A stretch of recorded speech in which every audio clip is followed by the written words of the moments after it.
dapat nating ikarangal sa gisag ng kalayaan at ng muling pagkabuhay, si Jesus na ating mahal. Sa ngalan ng Ama, ng Anak at ng Espiritu Santo. Amen. Ang pagpapala ng ating Panginoong Hesukristo, ang pag-ibig ng Diyos Ama, at ang pakikipagkaisa ng Espiritu Santo nawa ay sumainyong lahat. At sumainyo rin. Magandang tanghali po sa inyong lahat. Magandang tanghali din po, Padre. Welcome po sa parokya at pambansang dambana ni Santo Padre Pio. Ngayon ay ika-14 ng Setyembre at ipinagdiriwang ng Inang Simbahan ang kapistahan ng pagtatampok sa krus na banal ng Panginoon. Kaysa ng lahat ng ating mga intensyon, ipanalangin natin ang lahat ng mga nagpamisa, lahat ng mga nagdiriwang ng kaarawan at anibersaryo sa araw na ito, ang mga patuloy na dumudulog kay Santo Padre Pio para sa kanilang mga kahilingan at karamdaman at para sa kapayapaan ng kaluluwa ng lahat ng ating mga yumao. Aminin natin ang ating mga kasalanan upang tayo'y maging marapat gumanap sa banal na pagdiriwang. Sinugong tagapagpagaling sa mga nagsisisi, Panginoon, kaawaan mo kami. Panginoon, kawaan mo kami. Dumating ka upang anyayahang mga makasalanan ay magsisi. Kristo, kaawaan mo kami. Kristo, kawaan mo kami.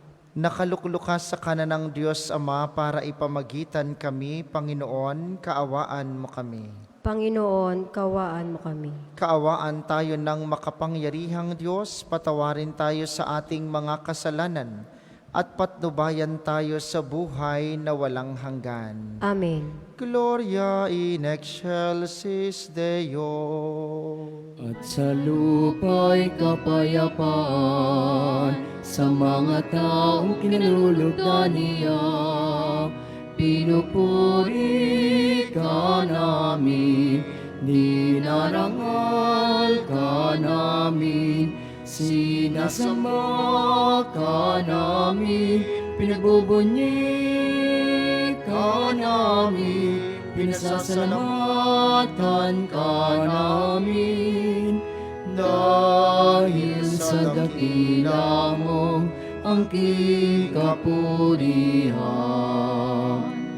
Panginoong Diyos, Hari ng langit, Diyos amang makapangyarihan sa lahat.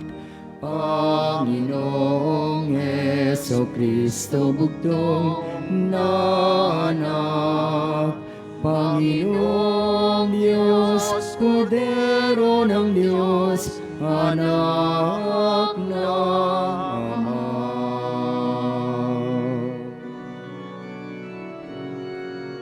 Ikaw na nag-alis ng mga kasalanan na sa libutan, maawa ka sa amin. Ikaw na nag-alis ng mga kasalanan na sa libutan, tanggapin mo ang aming kahilingan. Ikaw na naluluklok sa kanan ng Ama, maawa ka sa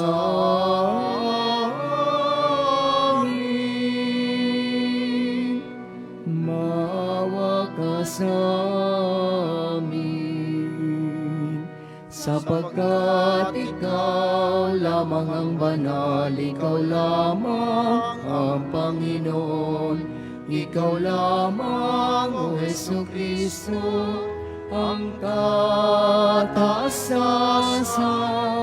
kasama ng Espiritu Santo,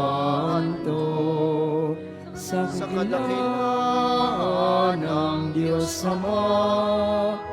Amen. Amen.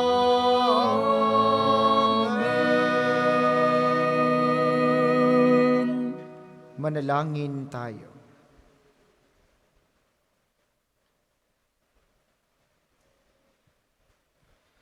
Ama naming makapangyarihan, niloob mong akuin ng iyong anak ang krus at kamatayan, upang ang sangkatauhay matubos at mabuhay. Ang pag-ako namin sa krus at kamatayan dito sa lupa, ayon sa diwa ng pagsunod sa iyong loob, na ginanap ng iyong anak ay magpagindapat nawang aming kamtin, ang lubos na katubusan at pagkabuhay sa iyong piling, sa pamamagitan ni Jesucristo, kasama ng Espiritu Santo magpasawalang hanggan. Amen.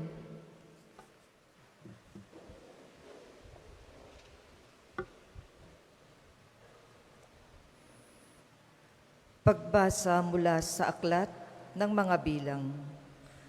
Noong mga araw na iyon, nainip ang mga tao sa pasikot-sikot na paglalakbay.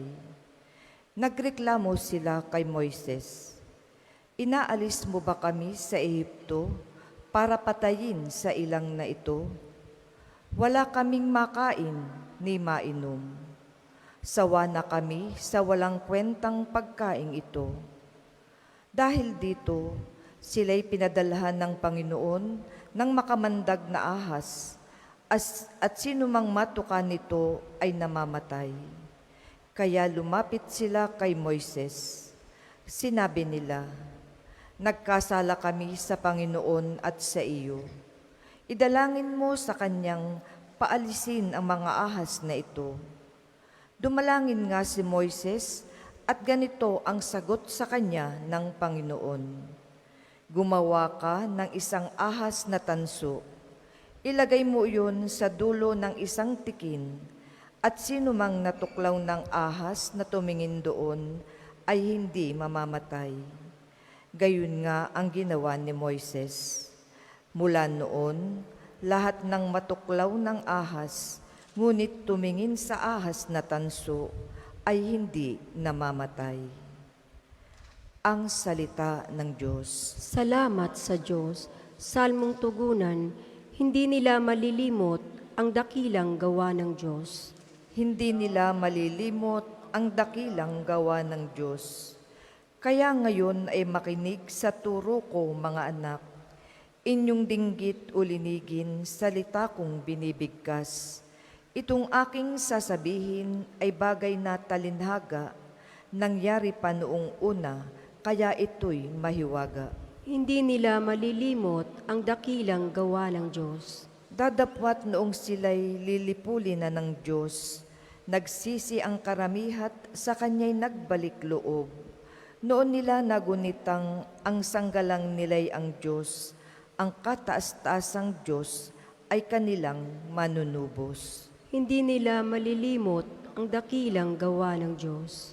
Kaya't siya ay pinuri ng papuring hindi tapat, pagkat yaoy pakunwarit, balat kayong matatawag. Sa kanilang mga puso, naghahari kataksilan, hindi sila nagtatapat sa ginawa niyang tipan.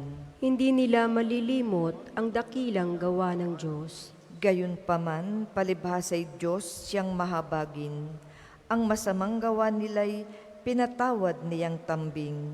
Dahilan sa pag-ibig niya'y hindi sila wawasakin, kung siya may nagagalit, ito'y kanyang pinipigil. Hindi nila malilimot ang dakilang gawa ng Diyos. Pagbasa mula sa sulat ni Apostol San Pablo sa mga taga-Pilipos. Si Kristo Jesus, bagamat siya'y Diyos, ay hindi nagpilit na manatiling kapantay ng Diyos. Bagkus, hinubad niya ang lahat ng katangian ng pagka-Diyos, nagkatawang tao at namuhay na isang alipin. Nang maging tao, siya'y nagpakababa at naging masunurin hanggang kamatayan. Oo, hanggang kamatayan sa krus. Kaya naman siya'y itinampok ng Diyos at binigyan ng pangalang higit sa lahat ng pangalan. Anupat ang lahat ng nilalang na nasa langit, nasa lupa, nasa ilalim ng lupa ay maninikluhod at sasamba sa Kanya. At ipahayag ng lahat na si Jesucristo ang Panginoon sa ikararangal ng Diyos Ama. Ang salita ng Diyos. Salamat sa Diyos. Ang lahat po ay magsitayo. Hallelujah, Hallelujah, Hallelujah, Hallelujah. Kami sumasamba sa'yo at gumagalang sa krus mo, nakaligtasan ng mundo. Hallelujah, Hallelujah, Hallelujah, Hallelujah, Hallelujah. Sumainyo ang Panginoon. At sumainyo rin. Ang mabuting balita ng Panginoon ayon kay San Juan. Papuri sa iyo, Panginoon.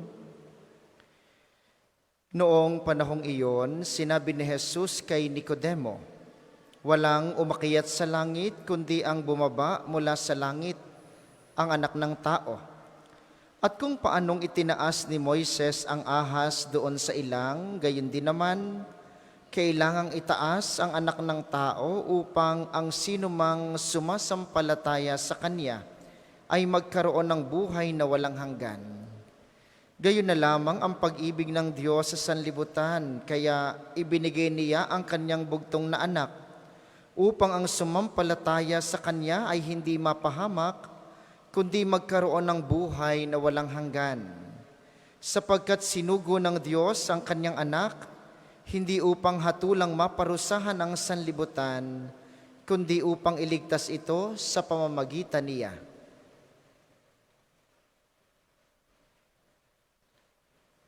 Ang mabuting balita ng Panginoon. Pinupuri ka namin, Panginoong Hesukristo. Muli po magandang tanghali sa inyong mga naririto sa atin sa pambansang dambana, gayon din sa mga patuloy na nakikiisa sa atin via live streaming.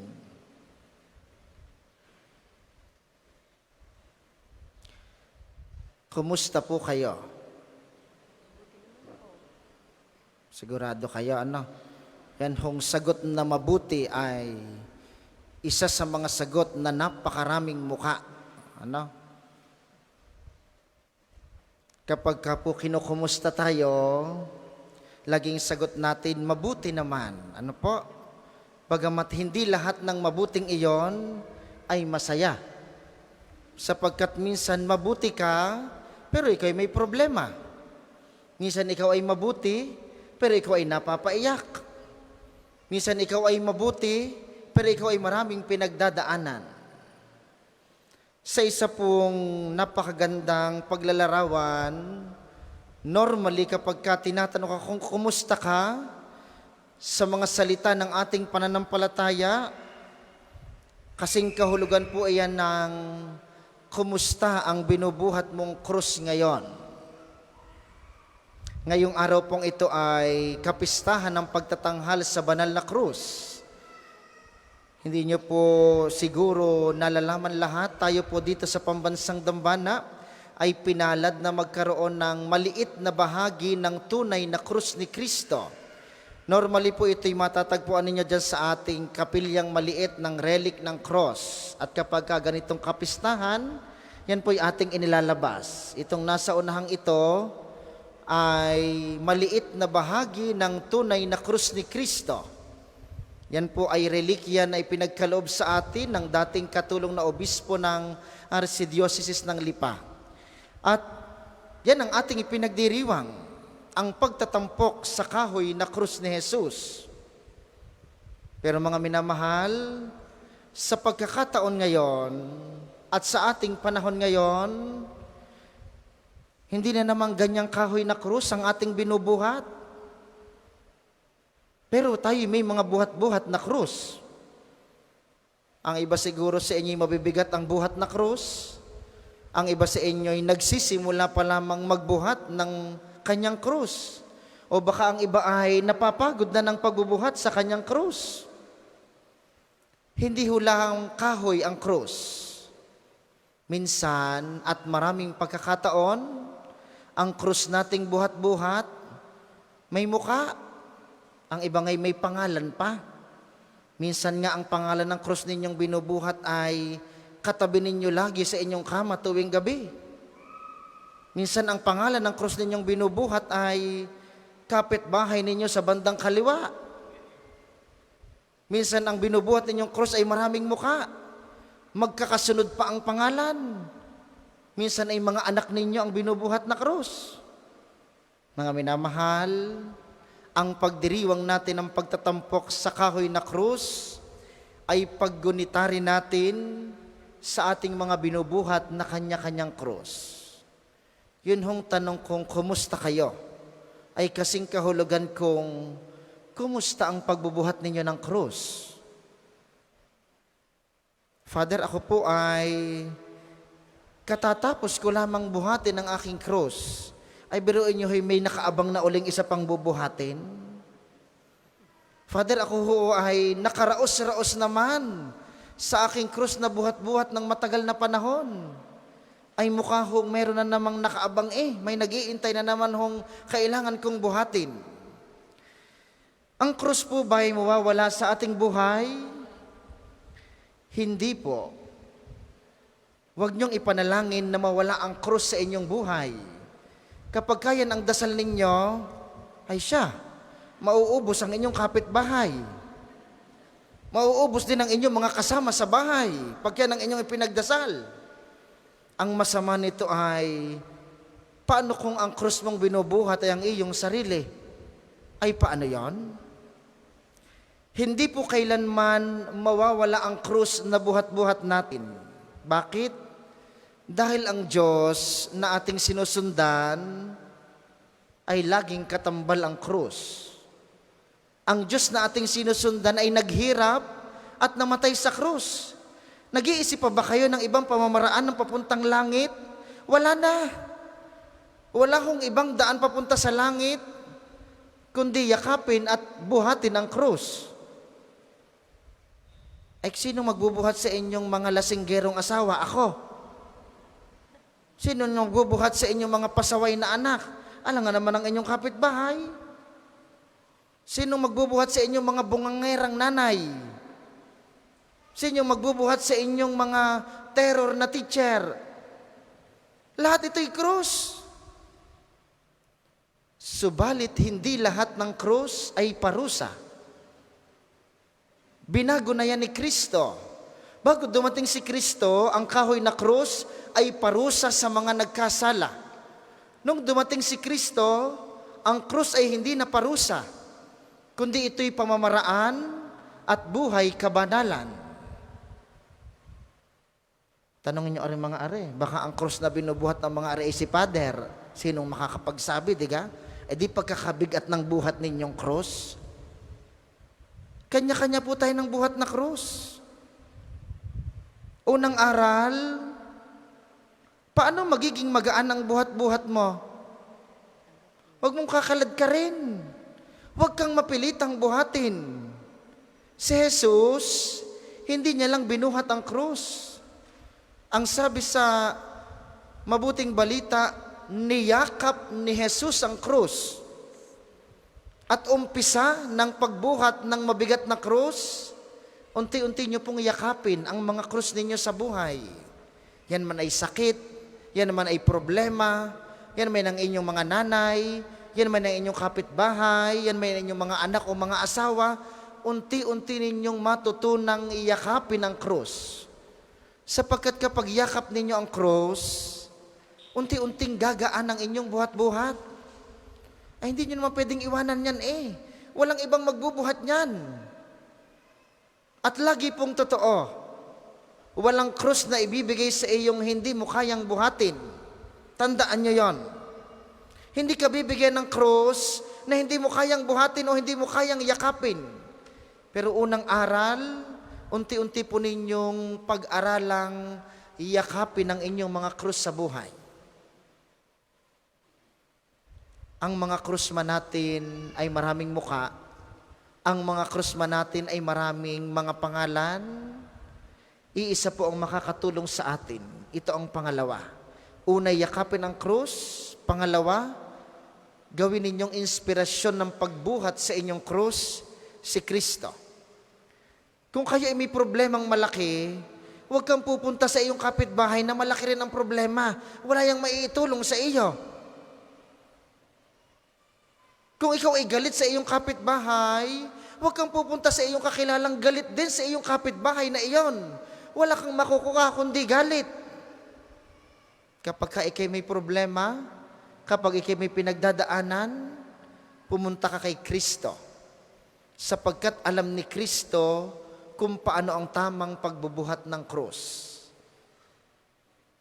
At ikay tutulungan niya. Tingnan ninyo ha.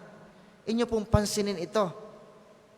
Kayong mga nag-aalaga ng inyong mga may sakit, na minsan kapag ka ang hirap alagaan, napakaligalig ng inaalagaan, sa gabi nga ikimisay napapaiyak na dahil katagal ko nang nag-aalaga hindi ka na makapamasyal sa gusto mong puntahan. Hindi mo magawa ang mga gusto mong gawin. Ay bakit bukas mag-aalaga ka uli? Alam niyo ang tawag doon? Pagmamahal. At ang pagmamahal ang tanging paraan ng pagyakap sa krus. Huwag po nating hilinging maalis ang krus sa ating buhay. Ang hilingin natin kay Jesus, magkaroon tayo ng tatag, tibay at paninindigan upang mayakap at mabuhat ang ating mga krus. Yun po ang ating hilingin sa banal na pagdiriwang na ito. Kay Jesus, na ating tatanggapin mamaya sa banal na komunyon. Inyo pong ibulong sa Kanya. Panginoon, hindi ko po hinihiling na alisin ang krus sa aking buhay. Ang hinihiling ko po sa inyo ay bigyan ako ng pananampalataya. Bigyan ako ng malaking pag-asa at ng malalim na pagmamahal upang unti-unti kong matutunan kung paano ang tamang pagbubuhat sa krus. Ito'y yakapin ng may pagmamahal at maging inspirasyon ang iyong pagbubuhat at pagyakap sa krus. Tanging ginawa mo sa ngalan ng pag-ibig at awa. Para sa mga maghahandog ng sobre, pakihulog na lamang po sa buslo.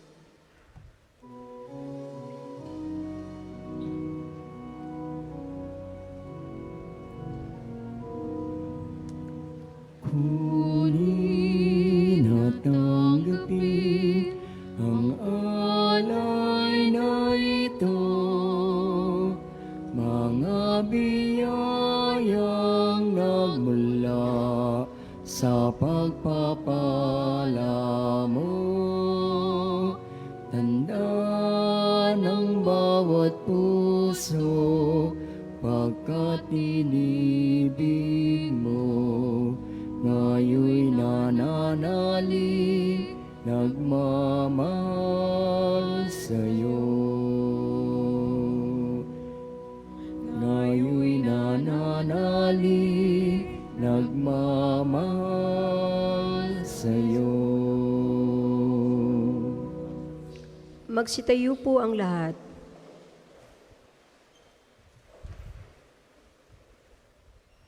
Panalangin kayo mga kapatid upang ang paghahain natin ay kalugdan ng Diyos samang makapangyarihan. Tanggapin nawa ng Panginoon itong paghahain sa iyong mga kamay sa kapurihan niya at karangalan, sa ating kapakinabangan at sa buong sambayanan niyang banal. Ama naming lumikha sa ikapagpapatawad ng mga kasalanan, maganap nawa ang paghahaing ito na sa dambana ng krus ay siyang pumawi sa kasalanan ng buong mundo sa pamamagitan ni Hesukristo, kasama ng Espiritu Santo magpasawalang hanggan. Amen. Sumainyo ang Panginoon. At sumainyo rin. Itaas sa Diyos ang inyong puso at diwa. Itinaas na namin sa Panginoon. Pasalamatan natin ang Panginoong ating Diyos. Marapat na siya ay pasalamatan. Ama naming makapangyarihan, tunay ngang marapat na ikaw ay aming pasalamatan. Iyong ipinasyang sa kahoy na krus ang sangkatauhay tubusin ni Jesus. Sa punong kahoy nagkapuwang ang kamatayan. Sa kahoy na krus itinanghal ang pagkabuhay. Sa punong kahoy na naig ang sumuway sa iyo. Sa kahoy na krus ya'y nadaig ng masunuring anak mo. Kaya kaisa ng mga anghel na nagsisiawit ng papuri sa iyo nang walang humpay sa kalangitan, kami nagbubunyi sa iyong kadakilaan. Santo, Santo, Santo, Panginoong Diyos ng mga hukbo. Napupuno ang langit at lupa ng kadakilan mo. Hosana sa kaitaasan, pinagpalang na paririto sa ngalan ng Panginoon. Hosana sa kaitaasan, Hosana sa kaitaasan. Kung hindi kayang lumuhod, manatili pong nakatayo ng may paggalang. Ama naming banal, ikaw ang bukal ng tanang kabanalan, kaya't sa pamamagitan ng iyong Espiritu, gawin mong banal ang mga kaloob na ito upang para sa amin ay maging katawan at dugo ng aming Panginoong Hesukristo. Bago niya pinagtiis ang kusang loob na maging handog, hinawakan niya ang tinapay.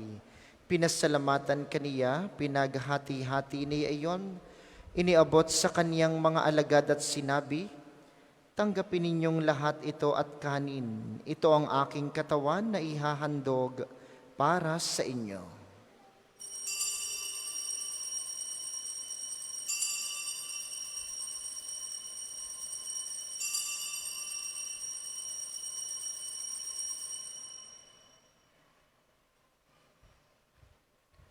Hindi naman nung matapos ang hapunan, hinawakan niya ang kalis, muli kaniyang pinasalamatan.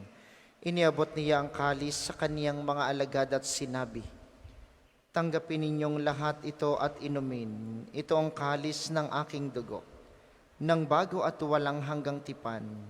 Ang aking dugo na ibubuhos para sa inyo at para sa lahat, sa ikapagpapatawad ng mga kasalanan. Gawin ninyo ito sa pag-alala sa akin.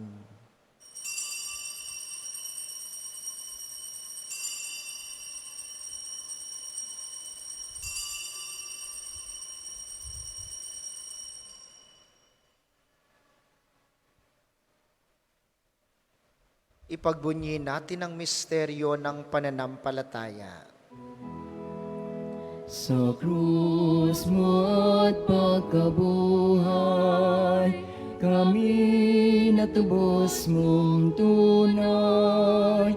O Jesus, naming mahal, iligtas mo kaming tanan, ngayon at magpakailanman.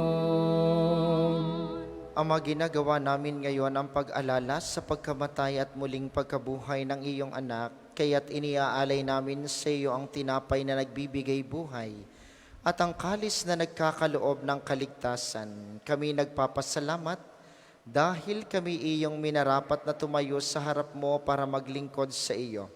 Isinasamo namin kaming magsasalo-salo sa katawan at dugo ni Kristo ay mabuklod sa pagkakaisa sa pamamagitan ng Espiritu Santo. Ama, lingapin mo ang iyong simbahang laganap sa buong daigdig. Puspusin mo kami sa pag-ibig kaisa ni Francisco na aming Santo Papa at ni Gilbert na aming obispo at ng Tanang Kaparian. Alalahanin mo rin ang mga kapatid naming nahimlay nang may pag-asang sila'y muling mabubuhay, gayon din ang lahat ng mga pumanaw. Kaawaan mo sila at patuloyin sa iyong kaliwanagan. Kaawaan mo at pagindapatin kaming lahat na makasalo sa iyong buhay na walang wakas. Kaisa ng mahal na Birheng Maria, ang ina ng Diyos, ni San Jose na kanyang esposo, kaisa ng mga apostol at ng lahat ng mga banal na namuhay dito sa daigdig ng kalugod-lugod sa iyo, maipagdiwang nawa namin ang pagpupuri sa ikararangal mo sa pamamagitan ng iyong anak na aming Panginoong Heso Kristo. Sa pamamagitan ni Kristo kasama niya at sa Kanya, ang lahat ng parangal at papuri ay sa iyo, Diyos amang makapangyarihan, kasama ng Espiritu Santo magpasawalang hanggan. Amen, amen, amen.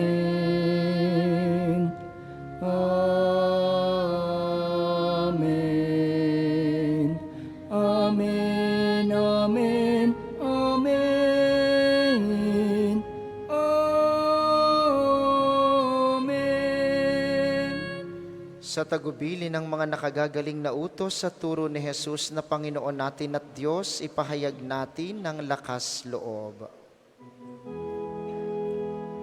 Ama namin, sumasalangit ka, sambahin ang ngalan mo, mapasa amin ang kaharian mo,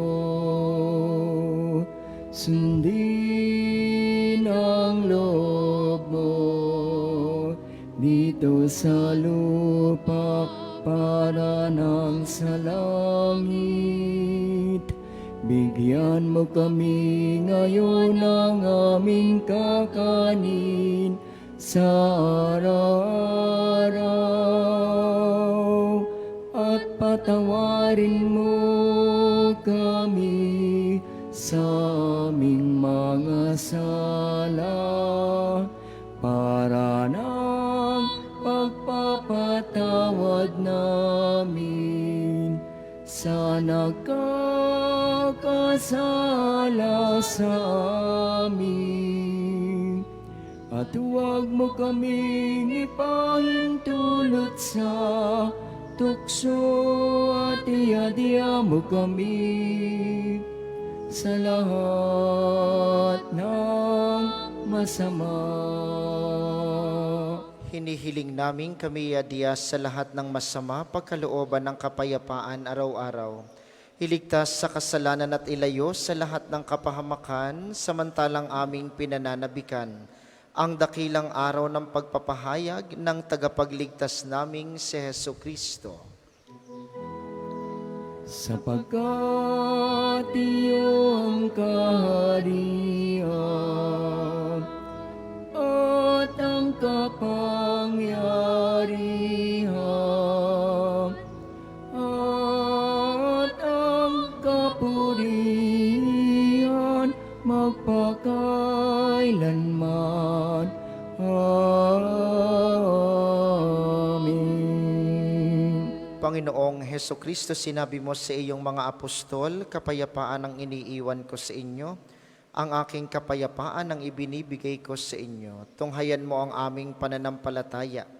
Huwag ang aming mga pagkakasala, pagkalooban mo kami ng kapayapaan at pagkakaisa ayon sa iyong kalooban, kasama ng Espiritu Santo magpasawalang hanggan. Amen. Ang kapayapaan ng Panginoon ay laging sumainyo. At sumainyo rin. Magbigayan kayo ng kapayapaan sa isa't isa. Kordero ng Diyos, nag-aalis ng mga kasalanan ng sanlibutan, maawa ka sa amin. Kordero ng Diyos, na nag-aalis ng mga kasalanan ng sanlibutan, maawa ka sa amin.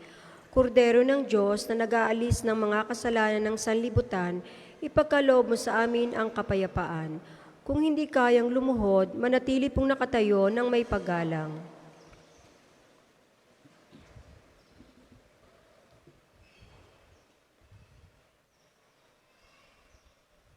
Ito ang kordero ng Diyos, ito ang nag-aalis ng kasalanan ng sanlibutan.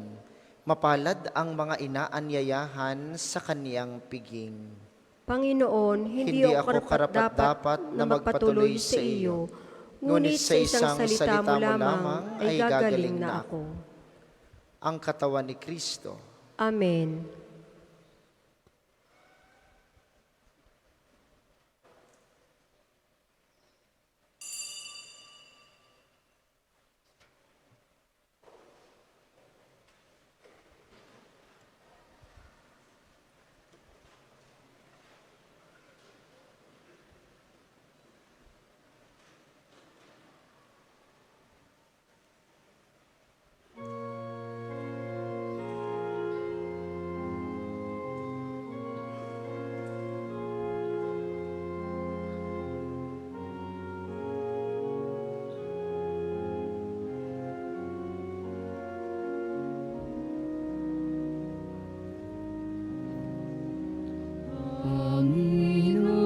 Panginoon, aking tanglaw, tanging ikaw ang kaligtasan. Sa panganib, ingatan ako, ang lingkod mong nananalig sa'yo.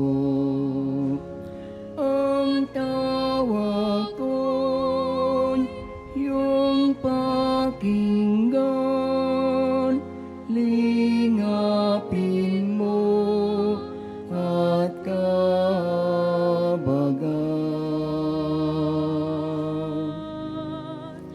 Ayaya mo'y lumapit sa'yo, huwag magkubli, huwag kang magtago. Sa bawat sulok ng mundo, ang lingkod mong hanap sa'yo. Ang tawag ko'y iyong pakinggan, lingapin mo at kabagan.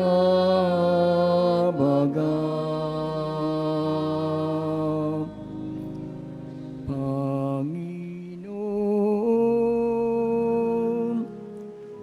aking tanglaw, tanging ikaw ang kaligtasan. Sama-sama ilayo mo ako, ang sugo mong umibig sa'yo. Ang isasagawang second collection ay ginagamit sa patuloy na pagpapaunlad ng parokya at pambansang dambana ni Santo Padre Pio. Salamat po sa inyong handog. Panginoon, aking tanglaw, tanging ikaw ang kaligtasan. Sama-sama ilayo mo ako, ang sugo mong umibig sa'yo.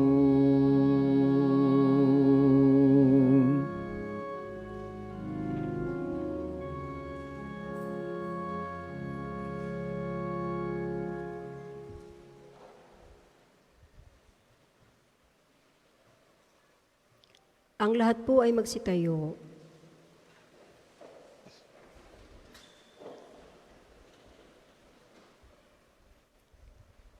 Manalangin tayo.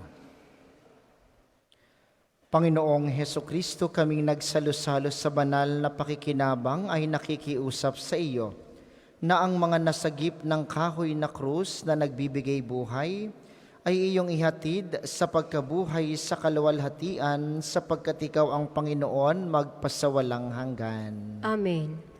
Panalangin ng pagtitiwala kay Santo Padre Pio, tayo pong lahat.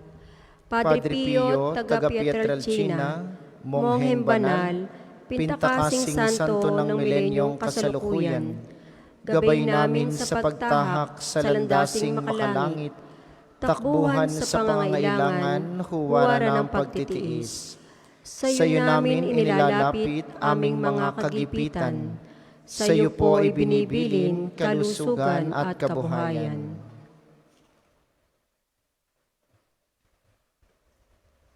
Di man karapat-dapat kami po ay pagbigyan, bendisyonan at basbasan, maging ganap sa buhay. Lumayo nawa kami, umiwas sa kasalanan, lumapit lagi sa Diyos, maging matatag at matibay. Sa mabuting balita ng pagliligtas, turuan mo kami nawa. Sa tuwina ay makinig, magnilay at sumampalataya. Amin pong pakiusap itong mga kahilingan. Puso ay nagsisisi, nagtitikang taimtiman. Di na muling magkasala, sunod lagi sa Diyos Amang, kaisa ng Espiritu at ni Jesus na tagapamagitan. Amen. Magsipo muna po ang lahat para sa ilang patalastas. Una sa inyong pagbisita sa pambansang dambana, mangyaring pakaingatan ang inyong mga personal na gamit. Hangad namin ang isang matiwasay at maayos na pagbisita sa National Shrine. Ikalawa, gamit po ang ating main arc entrance, yung pong malaking arko dito sa likod. Tayo ay may malalaking safe and free parking dito sa loob ng pambansang dambana. Ito po'y tulong sa inyong pagbisita sa National Shrine. Ikatlo, ating ipinaalam na ipinatutupad natin ang panawagang CLEIGO, Clean as you go, upang mapanatili ang kalinisan sa pambansang dambana. Makikitapon po ng maayos ang inyong mga basura sa mga basurahang nasa paligid. Huwag po tayo mag-iwan ng anumang kalat dito sa loob ng simbahan.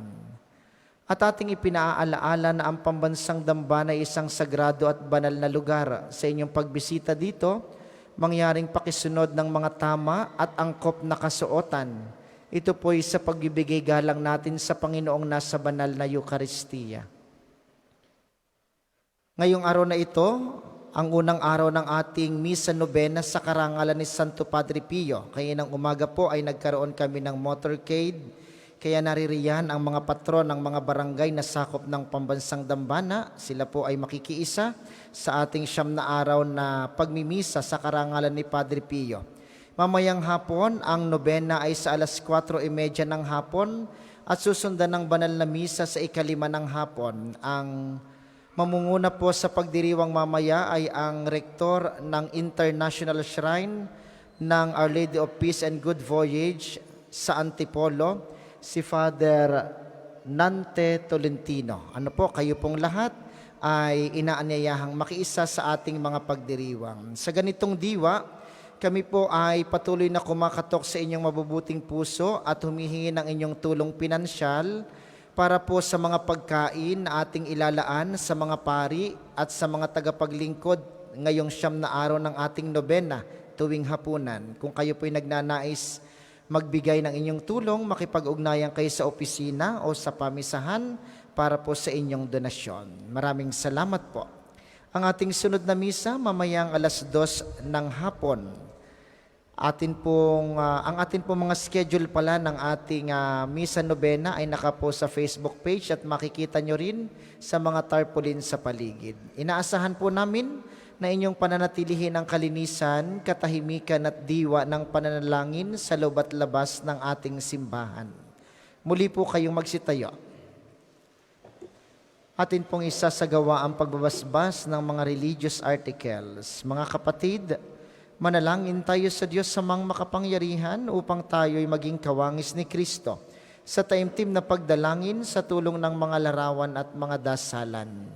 Inyong hahawakan ang inyong mga nais pabasbasan, isipin ang mga taong nais ninyong ipanalangin, at para po sa mga nasa kanilang tahanan, ang panalangin ito ay para din sa inyo at sa inyong mga nais pabindisyonan.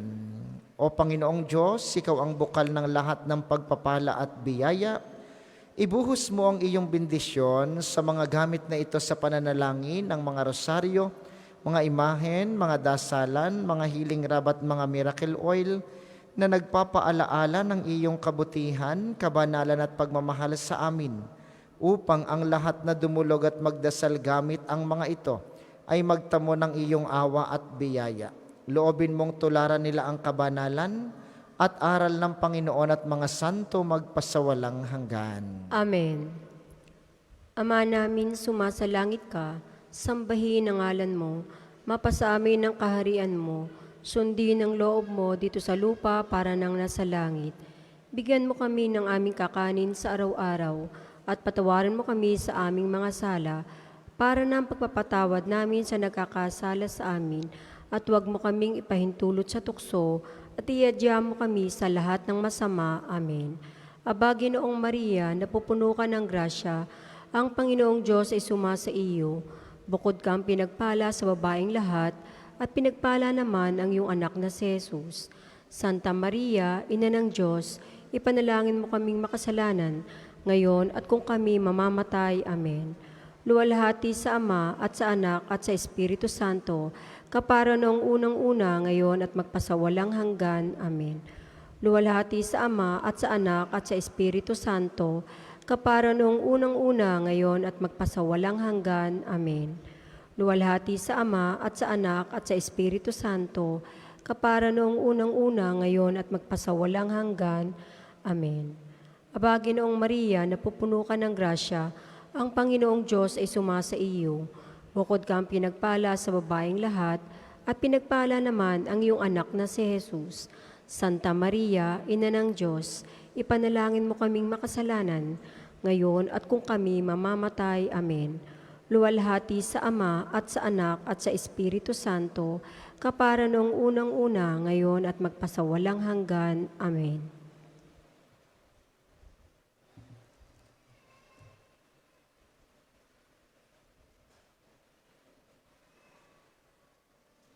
Maraming salamat sa ating mga tagapaglingkod at sa inyo pong lahat na nakiisa sa ating banal na pagdiriwang. Maraming salamat po sa inyo. Lagi kayong mag-iingat. Sumainyo ang Panginoon. At sumainyo rin. At pagpalain kayo ng makapangyarihang Diyos, ang Ama, Anak at Espiritu Santo. Amen. Ang banal na misa ay naialay na. Humayo kayong mapayapa. Buhatin ang krus ng may pagmamahal. Salamat sa Diyos. Umayo at ipahayag Kanyang pagkaling at habag. Isang buhay, pag-ibig at katarungan, tanda ng Kanyang kaharian.